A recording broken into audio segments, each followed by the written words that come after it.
नमस्कार मंडळी, श्री स्वामी समर्थ. तुमच्या आयुष्यात सगळं असूनही काहीतरी कमी असल्यासारखं वाटतं का? घरात पैसा येतो पण टिकत नाही, काम होतं पण शेवटच्या क्षणी बिघडतं, नाती जुळतात पण अचानक तुटतात आणि कितीही मेहनत केली तरी नशीब साथ देत नाही. तर आजचा हा व्हिडिओ शेवटपर्यंत बघा, कारण आज मी तुम्हाला अशी गोष्ट सांगणार आहे जी ऐकल्यानंतर तुम्ही तुमच्या कुलदेवतेकडे दुर्लक्ष करणार नाही. हो, आपल्या घरातली काही संकटं ही फक्त वास्तू, ग्रह किंवा नशिबामुळे नसतात. कधीकधी आपल्या पूर्वजांची ऊर्जा आपल्यापासून दूर गेल्यामुळेही असतात. आपण जन्म घेतो तेव्हा आपण फक्त शरीर घेऊन जन्मत नाही, आपल्या रक्तात आपल्या पिढ्यांचा इतिहास वाहत असतो.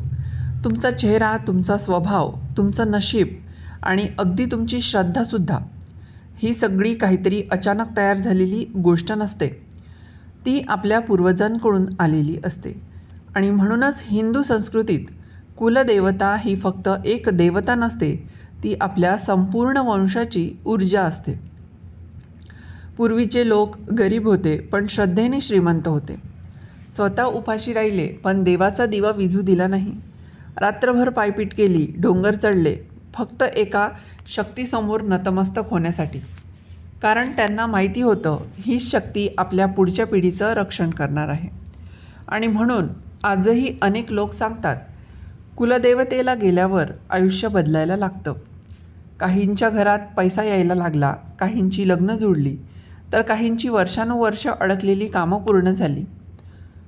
योगायोग की खरंच त्या ठिकाणी काहीतरी दिव्य ऊर्जा आहे. आता तुम्ही कोल्हापूरच्या अंबाबाई मंदिराबद्दल ऐकलंच असेल. लोक म्हणतात अंबाबाई नवसाला पावते, पण यामागचं गुपित खूप कमी लोकांना माहिती आहे. भारतातील अनेक शक्तिपीठांमध्ये अंबाबाई मंदिरात शक्तिपीठांमध्ये देवी आहे, पण अंबाबाई मंदिरात एक गोष्ट खूप वेगळी आहे. देवीच्या वरती शिवलिंग आहे आणि यामागे खूप खोल अर्थ सांगितला जातो. लक्ष्मी म्हणजे संपत्ती, पण लक्ष्मी चंचल असते. ती स्थिर राहण्यासाठी शिवतत्वाची गरज असते. म्हणूनच त्या मंदिरात देवी आणि शिव यांची ऊर्जा एकत्र आहे असं मानलं जातं. त्या मंदिरात गेल्यावर लोक सांगतात की त्या मंदिरात गेल्यावर एक वेगळी शांतता जाणवते. आणि सगळ्यात महत्त्वाची गोष्ट म्हणजे अंबाबाईला फक्त पैशासाठी नाही तर प्रोडक्टिव्हिटीसाठी प्रार्थना केली जाते. म्हणजे आयुष्यात वाढ व्हावी, कामात यश मिळावं, घरात सुख यावं, नात्यांमध्ये प्रेम वाढावं. ही ऊर्जा अनेक लोकांनी अनुभवली आहे. पण आता मी तुम्हाला एक अशी गोष्ट सांगणार आहे जी ऐकून तुम्ही थक्क व्हाल. भारतामध्ये सगळ्यात श्रीमंत मंदिर कोणतं? तर ते आहे तिरुपती बालाजी. पण प्रश्न असा आहे, लोक तिथे गेल्यावर इतकं सोनं, पैसा, अगदी गळ्यातलंही का काढून देतात? कारण तिथे गेल्यावर माणूस बदलतो. तिकडे गेल्यावर असं वाटतं सगळं काही देवाला अर्पण करून टाकावं. ही भावना अचानक निर्माण होत नाही. असं मानलं जातं की त्या मंदिरात अट्रॅक्शनची एक वेगळी ऊर्जा आहे.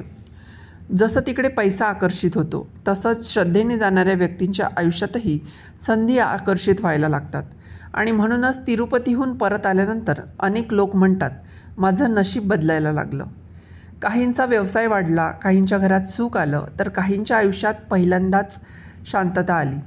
पण लक्षात ठेवा, देव म्हणजे फक्त पैसा नाही. देव म्हणजे ऊर्जा, विश्वास आणि अंधारात चालण्याची ताकद.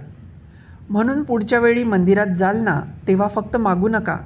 2 मिनिटे शांत बसा, डोळे बंद करा आणि एवढंच म्हणा, ही पवित्र ऊर्जा माझ्या आयुष्यात प्रकाश बनून येऊ दे.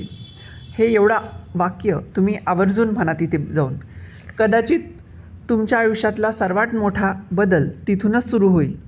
तुमची कुलदेवता कोण आहे आणि कोणत्या मंदिरात तुम्हाला सर्वात जास्त दिव्य ऊर्जा जाणवली? कमेंटमध्ये नक्की सांगा. आणि अशाच रहस्यमय आणि आध्यात्मिक गोष्टीसाठी आपल्या आम्ही अमरावतीकर या चॅनलला सबस्क्राईब करायला विसरू नका. श्री स्वामी समर्थ. जय जय स्वामी समर्थ.